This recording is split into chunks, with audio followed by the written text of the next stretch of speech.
ሰላም ጤና ይስጥልን ወደ ኮህ ቴሌቪዥን ተመልካቾቻችን እንደምን አላችሁ? ከሀገር ውስጥና ከባህር ማዶ የመራረጥናቸውን ዜናዎቻችንን ይዘንላችሁ ቀርበናል። ዜናውን ወደ እናንተ እያደረስኩ ነው አክሊል ሂሩት አብራችሁ ቆይታ አደርጋለሁ። አብራችሁን ቆዩ። በቅድሚያም ጠቅላይ ሚኒስትር ዶክተር አብይ አህመድ ዘላቂና ህዝብን ማዕከል ያደረገ አረንጓዴ ሽግግር በሚል ጭብጥ እየተካሄደ ባለው በ2025 P4G ቪየትናም ጉባኤ ላይ ተሳትፈዋል። ጠቅላይ ሚኒስትሩ በማህበራዊ ትስስር ገጻቸው ባሰፈሩት መልእክት ዘላቂና ህዝብን ማዕከል ያደረገ አረንጓዴ ሽግግር በሚል ጭብጥ እየተካሄደ ባለው የ2025 P4G ቪየትናም ጉባኤ የአየር ንብረት ጥበቃን ለማራመድ አስፈላጊ የሆኑ 3 ቁልፍ የተግባር ነጥቦች አጽንኦት ሰጥቼ አንስቻለሁም ብለዋል። በዚህም አንደኛ የአየር ንብረት ጥበቃ የገንዘብ አቅርቦትን የቅድሚያ በመስጠት በቂ ተገማችና ዘላቂ በሆኑ ምንጮች ማረጋገጥ ይኖርብናል ሲሉም ገልጸዋል። ሁለተኛው ዘላቂ ልማትን ለመደገፍና የሀገሩን ወሳኝ ስነ ምህዳር ጥበቃ ለማድረግ በዓለም የኃይል ምንጭ ኢንቨስትመንት ሽፋን ውስጥ የአፍሪካን ድርሻ በአሁኑ ወቅት ካለበት 2% በ2030 ወደ 20% ማሳደግ ይገባናልም ብለዋል። ሶስተኛው የብዝሃ ህይወት ጥፋትንና የምድር መራቆትን በመዋጋት ተፈጥሮን ለመጠበቅ አፋጣኝ እርምጃዎች ሊወሰዱ ይገባል ሲሉ አስገንዝበዋል።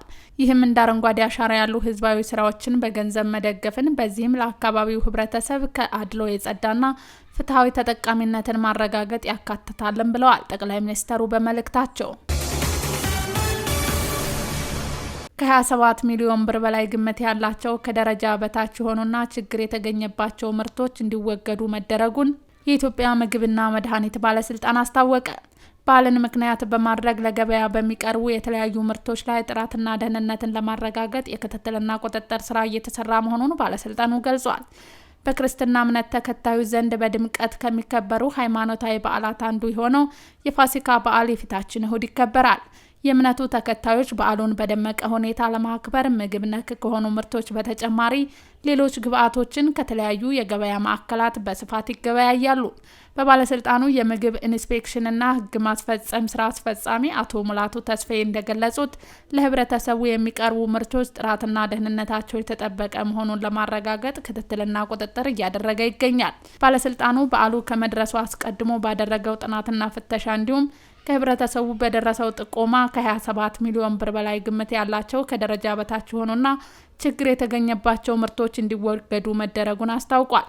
መጪውን የትንሳኤ በዓል ምክንያት በማድረግ ለህብረተሰቡ በስፋት የሚቀርቡ ምርቶች በጤና ላይ ጉዳት እንዳያስከትሉ አስፈላጊውን የክትትልና ቁጥጥር ስራ ከባለድርሻ አካላት ጋር በመቀናጀት እየተሰራ መሆኑን ገልጸዋል። በተለይም ከበዓል ጋር ተያይዘው በስፋት ገበያ ላይ በሚውሉ እንደ ቅቤ፣ ማርና ዘይት ምርቶች ላይ ልዩ ትኩረት ተደርጓል።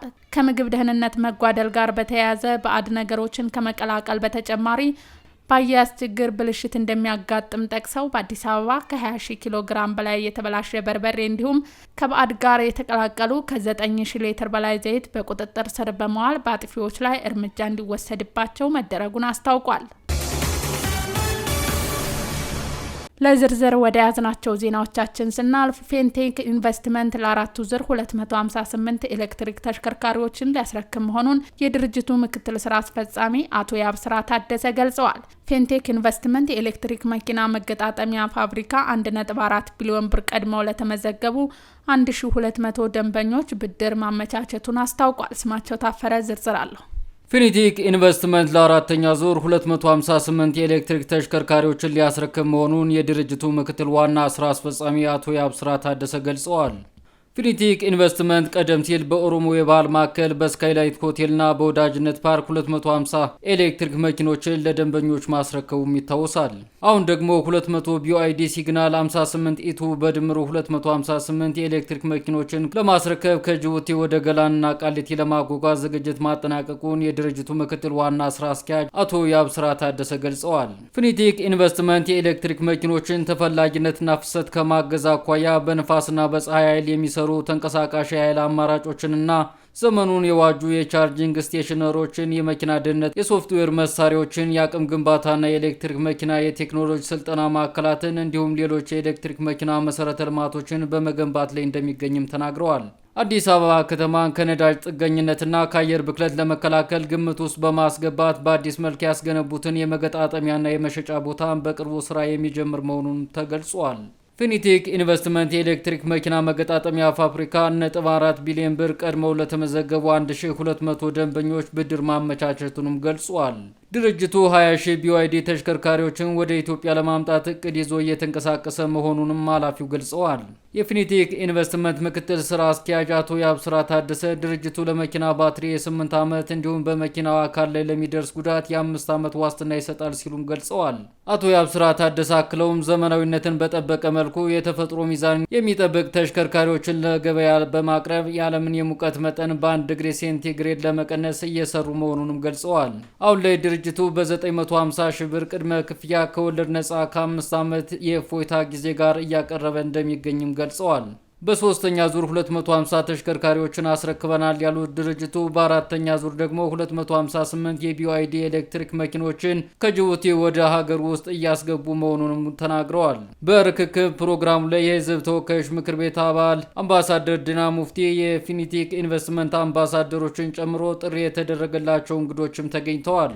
በአዲስ አበባ ከተማ የበዓል ሰሞኑን አስመልክቶ የሚፈጠሩ የኃይል መቆራረጦችን ለመቆጣጠርና ለመቀነስ የቅድመ ዝግጅት ስራዎች መጠናቀቃቸውን የኢትዮጵያ ኤሌክትሪክ አገልግሎት አስታውቋል። አቢኔዘር ወርቁ ተጨማሪ አለው።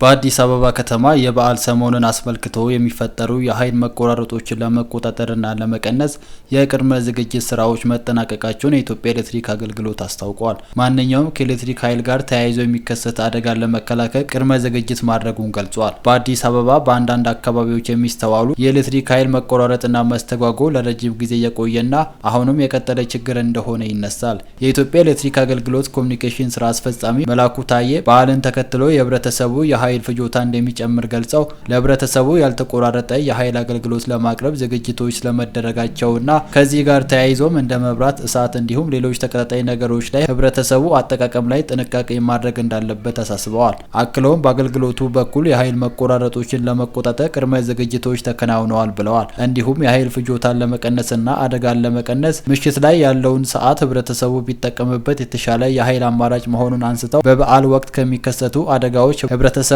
ራሱን እንዲጠብቅ አሳስበዋል። ከውጪ አሜሪካ በኤርትራ የሚገኘውን ኤምባሲዋን ልትዘጋ መሆኑ ተገለጸ። አሜሪካ በኤርትራ የሚገኘውን ኤምባሲዋን ጨምሮ ወደ 30 የሚጠጉ በዓለም ዙሪያ የሚገኙ ዲፕሎማቲክ ጽሕፈት ቤቶቿን ልትዘጋ መሆኑን ሮይተርስ የአገሪቱን የውጭ ጉዳይ መስሪያ ቤት ሰነድ ጠቅሶ ዘግቧል። የትራምፕ አስተዳደር አብዛኞቹ በአፍሪካና በአውሮፓ የሚገኙ ቢያንስ 27 የአሜሪካ ኤምባሲዎችና ቆንሰላዎች የሚዘጋ ሲሆን ከነዚህም ውስጥ ኤርትራ አንዷ መሆኑ ተገልጿል። በውሳኔው መሰረት ይዘጋሉ የተባሉ 10 የአሜሪካ ኤምባሲዎች በኤርትራ፣ በግሪናዳ፣ በሌሴቶ፣ በማዕከላዊ አፍሪካ ሪፐብሊክ እና በሪፐብሊክ ኦፍ ኮንጎና በጋምቢያ፣ በደቡብ ሱዳን፣ በማልታና በማልዲቭስ የሚገኙ መሆናቸውን የሮይተርስ የተመለከተውን ሰነድ ያመላክታል። ኤርትራ ለረጅም ዓመት ከአሜሪካ ጋር ያላትን ዲፕሎማሲያዊ ግንኙነት የተቀዛቀዘ ከመሆኑ በተጨማሪ አስመራ ያለውን የአሜሪካ ኤምባሲ የሚመራውን በአምባሳደር ሳይሆን በጉዳይ አስፈጻሚ ደረጃ መሆኑ ተገልጿል። ኤርትራ ነጻ ከወጣች በኋላ በአውሮፓውያኑ በ1993 አሜሪካ ኤምባሲዋን በአስመራ የከፈተች ሲሆን አሜሪካ በኤርትራ ያለውን የሰብአዊ መብቶች አያያዝን ስትተች ቆይታለች። ይህም የሁለቱ ሀገራትን ግንኙነት አቀዝቅዞት ቆይቷል። ለውጭ የእርዳታ ድርጅቶች ዝግ የሆነችው ኤርትራ በአውሮፓውያኑ በ2005 የአሜሪካ የእርዳታ ተቋም የሆነውን USAID ከሀገሯ እንዲወጣ ማድረጓ ይታወሳል። በሁለቱ ሀገር መካከል በነበረው የዲፕሎማሲ አለመግባባት ምክንያት የአሜሪካ ኤምባሲ ከአስመራ ይሰጥ የነበረውን የቪዛ አገልግሎት አቋርጧል። ውድ ተመልካቾቻችን ለዛሬ ያዘጋጀንላችሁ ዜናዎቻችን እነዚህን ይመስሉ ነበር። አብራችሁን ስለነበራችሁ ከልብ እናመሰግናለን። በያላችሁበት ሰላም